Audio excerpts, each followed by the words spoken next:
Okay, so I'm gonna do another reaction. So this is gonna be a reaction to um Haunted Duplex, The Untold Stories by brewstewfilms. So the Haunted Duplex series is back. Alright, so let's check this out. Alright, now for those of you that don't know, years ago, me and my friend Brewer lived in what we thought was a haunted house. Or I'm sorry, not a haunted house, a haunted duplex. It was a haunted half of a house, if you will. A Yeah. while back, I did a whole sub-series on all the paranormal experiences that we encountered. But with that being said, I didn't mention everything that happened to us because, well, the series was already 3 episodes long. What is this, the Lord of the Rings? How many episodes can I make about a spooky duplex, for Christ's sake? But since it's been a Well, while, and, Halloween okay. is in pissing distance once again, Yeah. I'd like to talk about some of the Untold stories of the haunted duplex. Now, of course, all this haunted happy horse shit started when me and my friends decided to fuck around with a Ouija board, which may or may not have invited a demon ghost into our household. And Yeah. ever since then, bizarre shit just started happening. I don't really believe in One of ghosts, the first so things that started to happen, I believe in one of like these demons untold and stories, if stuff you like will, that. was what I like to call So, The disappearing goose figurines. Ha! huh? Now, first, it's important to note that my parents used to live in this duplex before Brewer and I did. And when they Oh, moved really? out and we moved in, my mom left a bunch of her shit behind. And a lot of this shit just so happened to be goose-themed for whatever reason. I don't know what her fucking fascination is with geese, but we had, like, goose tapestries up on the wall, fucking goose pictures hanging up in the kitchen, but it was these goddamn goose figurines in the living room that were the most peculiar. Because every so often I'd come home from work, and one of them would be missing from the shelf. Now, where the hell would these little goose figurines go? Well, I'd find them in random-ass places all throughout the house. I'd find them sitting on the kitchen counter. I'd find them underneath the couch. Hell, sometimes I'd find them in the fucking bathroom of all places. Now, at first, I thought it was That's just pretty Brewer weird. screwing with me. Trying to make me question my sanity and shit. You know how roommates do. It isn't until we both came home from Wendy's one day, and all the goddamn geese figurines are spread out on the floor all willy-nilly. Now, me personally, there was only 2 possible explanations for this. Either A, it's the demon ghost from the Ouija board, and it has an even weirder obsession with geese than my mom does. Or B, there's some fucking Toy Story shit going on here, and the geese are alive. And to be honest, I don't know which one of those scenarios is worse. Or maybe, who knows, maybe it was the neighbor, on the other half of the duplex. Or something, I don't know. For the next few days before I left just work, screwing with I'd you. try to catch those geese in the act. I don't know. I'd be standing in the doorway like, all right, I'm leaving the premises. If any sentient goose figurines want to come to life and do Toy Story shit, now's the time to do it. Aha! Gotcha! God damn it, I'm on to you, geese. You hear me? I'm on to you and your goddamn Toy Story shit. Yeah, needless to say, we never figured out exactly what was going on, but disappearing goose figurines was the least of our problems compared to the second Untold story. And this one's called Mysterious noises from the bottom part of the duplex.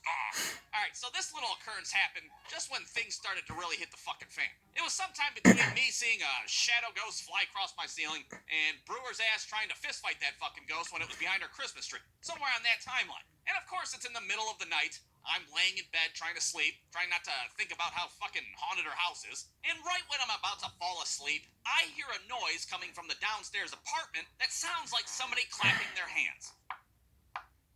Now, normally this wouldn't have been a problem. I mean, it's part of living in a duplex after all. You're gonna hear your downstairs neighbor from time to time. And if his ass wanted to give a round of applause at 2 o'clock in the morning for some arbitrary reason, well, it wasn't gonna be a big deal.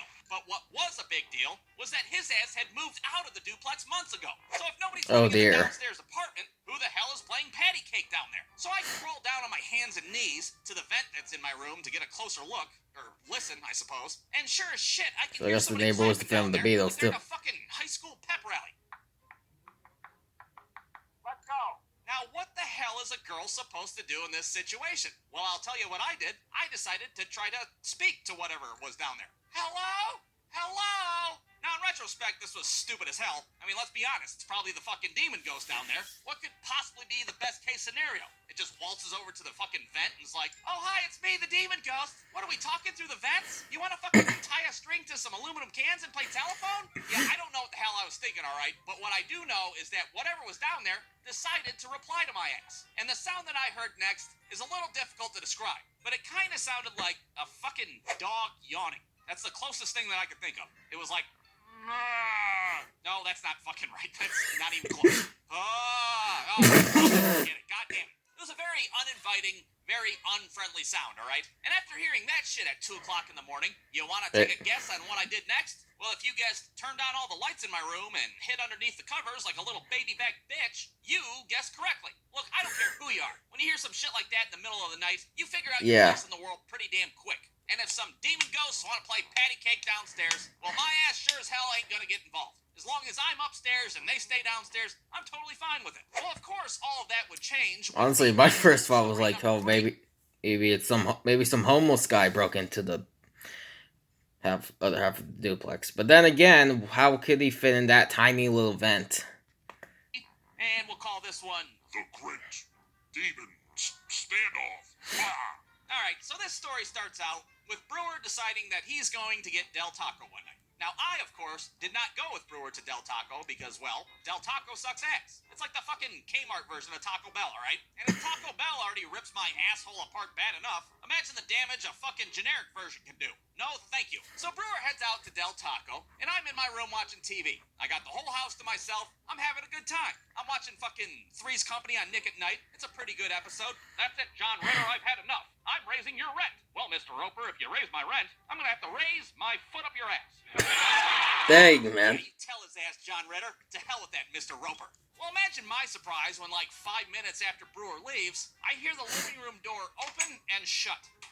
And at first, I didn't think anything of it. I thought maybe Brewer just changed his mind and he said to hell with Del Taco. So I yell out from my bedroom, something like, oh, hey, what happened? You didn't feel like shitting yourself silly tonight? Brewer? And after I said that, well, wouldn't you know, my phone starts ringing. And yep, you guessed it, it's Brewer's ass calling me. Hey, the line at Del Taco is long as hell. I'm gonna go to Wendy's instead. Do you want anything? You're not in the house right now? No, dude, I just said I'm going to Wendy's. Now, do you want a junior bacon cheeseburger or what? I'm gonna have to call you back. I think there's a murderer in the house. So after hanging up the phone, my first instinct is to hit the mute button on my TV. I'll beat your ass silly, Mr. Roper. I'm not afraid to go to jail. And as soon as I do that, I hear footsteps walking down the hallway that stop right outside of my bedroom door. Now, I know some of you are sitting there watching this skeptical as fuck. And look, I get it. I don't care if you believe in Ouija boards or demon ghosts or fucking Patrick Swayze. All I'm saying is that I heard these goddamn footsteps, alright? I'm not bullshitting you. I was a Cub Scout as a kid, for Christ's sake. I took an oath of no bullshitting. It's the Scout motto. Now, most people have a fight or flight reaction when they're faced with a high-stress situation. Well, not my ass, because I sat there frozen as fuck for like 14 minutes straight. I don't know what the hell's on the other side of that door. Is it a demon ghost? Is it an axe murderer? Is it a fucking crackhead with a sickle? I don't know what the hell it is. Well, eventually my brain kicks in and is like, hey, you stupid idiot, you gotta do something. You are missing the ending of Three's Company, for Christ's sake. Get a hold of yourself. So I approach my bedroom door, armed with nothing but my Magnavox TV remote. I'm trying to make my peace with God. My heart's beating fast as hell. Somewhere, Brewer's in a fucking Wendy's drive-thru, not giving a shit about anything. I rip open the door, and to my surprise, there's a fucking goose figurine in the hallway. What the?